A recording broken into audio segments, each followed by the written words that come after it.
Well, can't really do much here today. Thanks for tuning in and welcome back to the shop. This is our 2013 Mitsubishi FUSO FG that I'm slowly turning into an overland camper. And since I still haven't got the engine running, today I'm gonna go back to the inside while I wait for some parts. Oh yeah, that's what it looks like in here.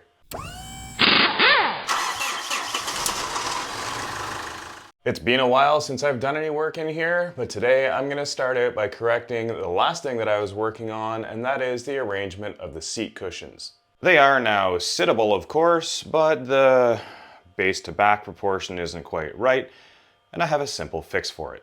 Back when we were putting this area together in our heads, we decided that we'd put the back cushion on top of the bottom cushion. The problem is that gives us a relatively small sitting area and a large back area. What I need to do is push the whole thing back about 2.5 inches, which then pushes this cushion out and down to make it shorter, and it pushes it back so that this one gets bigger.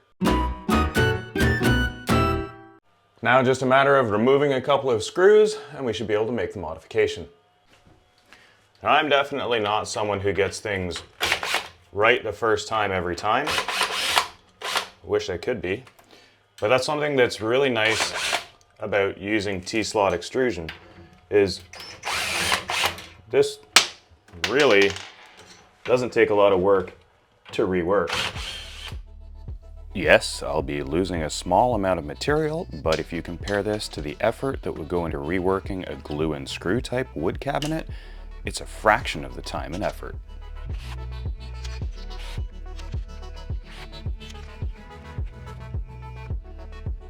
There we go. 2 pieces out to modify. I've popped the corner pieces out and I slid the nut slugs back away from where I'll be cutting. Set my saw to 45 degrees. Measure off my piece to trim. And cut. There we go, 2 new modified pieces. Next, I just need to push this assembly back, which is loosening a couple bolts here, and that whole assembly will go that way. Now, I am going to lose this bracket here. I'm not overly concerned about it, but it is a little bit of lateral stability in this setup. Whoops, I don't need to take that out. So we'll see if that causes any issues. But all I need to do now is slide this back until we get the right spacing up here, just about there, and the right spacing over here, just about there. Now I can pop these back in, and we've got a deeper seat.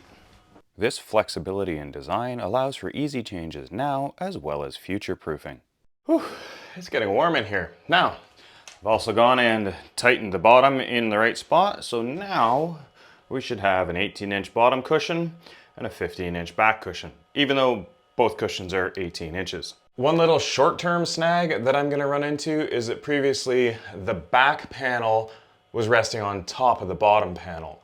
Now, because the bottom panel is farther forward than the back panel, it doesn't have anything to rest on. Now, longer term, there will also be a piece of wood here. I just haven't cut it yet, so short term, we can put some temporary spacers in there for the upper board to land on. And now with the boards in place, just temporarily, we can put the cushions on, and now get a full-size seat. Better for sure, but I'm not convinced that we're all the way there yet.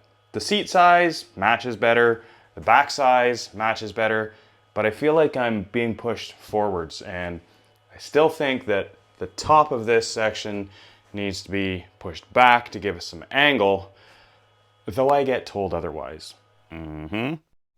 What is the optimal angle for the back of a seat chair?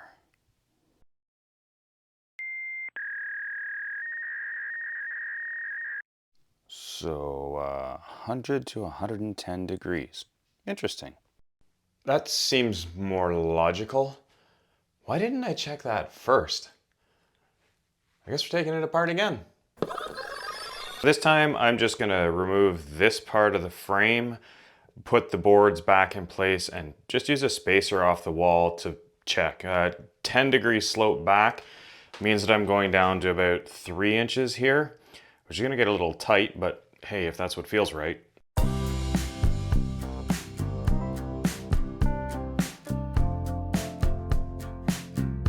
Well, I actually decided to start with no spacer back there, just the one piece of T-slot extrusion. And it feels pretty comfortable. And it also kind of looks right. But it does make it quite a bit more difficult to make because I have to go from about 4 inches at the bottom to 1 inch at the top. And this, putting angles in there with T-slot, is not the easiest thing to do.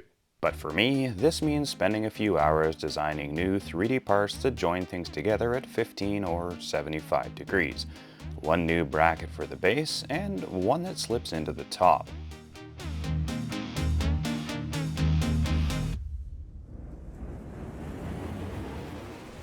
These two new brackets will hold our backrest at 105 degrees, right in the middle of the suggested range.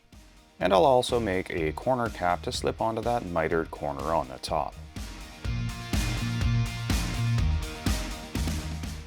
And then, after a few more hours on the 3D printer, I'll have what I need to wrap this up.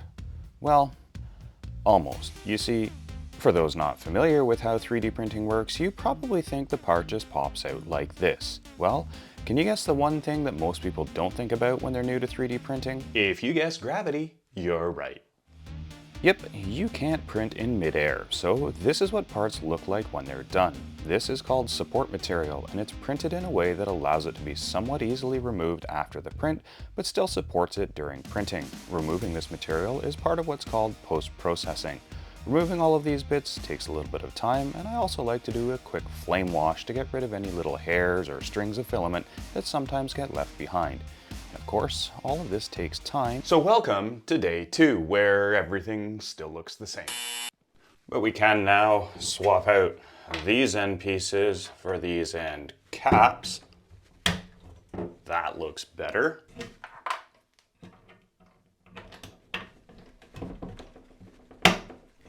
Ah, yes, look at that fine detail. It's like they're made of that ultra black or something. It doesn't matter what I do with lighting, I just can't capture that detail, but you'll just have to take my word for it. And to make the pieces that come down on a 15-degree angle on each side, I've taken apart what was the front half of the box. I've added these 15-degree gussets to the top, and then we'll trim them to the length and cut this one to be a new crossbar. After a few quick cuts on the saw, We can install the 15-degree gusset on the bottom, add back 4 of the 90-degree gussets to hold the crossbar, and start assembling everything loosely.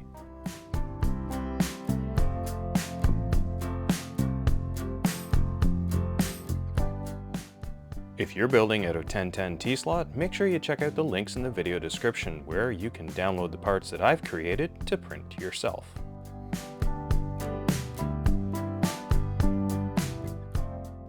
With a 3D printer and design software, the only limitation for T-slot furniture is your imagination. So if you were thinking it's only possible to build square boxes out of T-slot extrusion, well, there you go. There's a 15-degree angle on the back of this seat bench. Let's see what it looks like with cushions.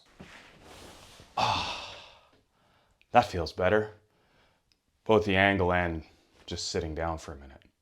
Quite clearly, there's a difference in the size of the storage we had to what we have now, but I'm happy to give up that small amount of storage for the comfort where we're going to be sitting a lot of the time.